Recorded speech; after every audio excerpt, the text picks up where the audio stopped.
Dark kitchens emerging from the food safety shadows. Dark kitchens are food service establishments that cater exclusively to online food delivery orders with no traditional restaurant dining or in-person takeaway experience. They are often situated away from main dining and entertainment areas and can be housed in industrial and suburban places where space and rent are cheaper and where they're closer to population centres for efficient deliveries.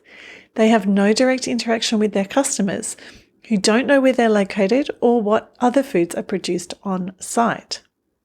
Food safety specialists worry about dark kitchens because they can fall between the cracks of regulation and oversight. Without an obvious street presence, they can be overlooked by enforcement officials.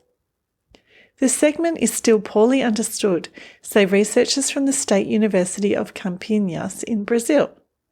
We saw that this restaurant model appears to be on the margins of the legislation, not because they're illegal, but because no one has taken the trouble to understand how this market segment works and how it can be improved, said Diego Timoteo de Cunha, an author of a recently published research into dark kitchens.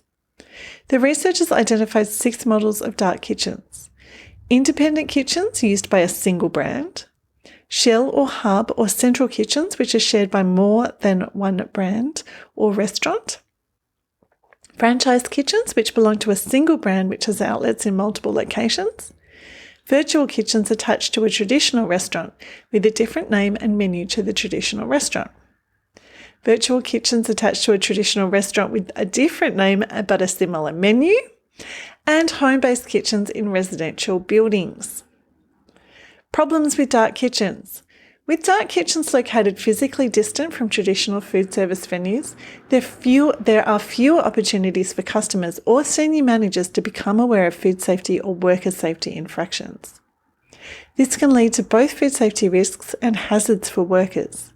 Dark kitchens are frequently described as cramped and stressful, with one commentator describing the physical environment of a typical dark kitchen as like the dark satanic mills of William Blake's poem. The responsibility for keeping food safe between the kitchen and the consumer lies with delivery services, which can be governed by fewer rules or less stringent food safety expectations than the kitchens themselves. Food must be kept hot enough and cold enough during delivery to ensure safety, but the delivery process is outside the control of the kitchen. Food safety and quality concerns raised by consumers are lodged with the food ordering service and may not be conveyed to the dark kitchen, which could prevent problems from being rectified in a timely manner. Consumers may assume that food ordered from a known restaurant has been prepared in a traditional restaurant venue, when instead it was prepared in a dark kitchen, a process that undermines transparency and consumer trust. Some dark kitchens are operated in domestic spaces, which could give rise to serious food safety risks due to the presence of pets, family members, and storage of domestic food items. And dark kitchens are literally out of sight of food safety enforcement officers who may not be aware of their presence and hence unable to visit them for food safety checks. Solutions. Awareness of the presence of dark kitchens is growing among both consumers and food safety enforcement agencies.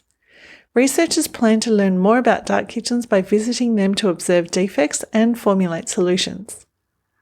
Food safety special interest groups, such as the one within the UK Institute of Food Science and Technology, are discussing ways to help dark kitchen operators meet their regulatory obligations to ensure their food is consistently safe and compliant. So, in short, dark kitchens can have less food safety oversight than traditional food service operations.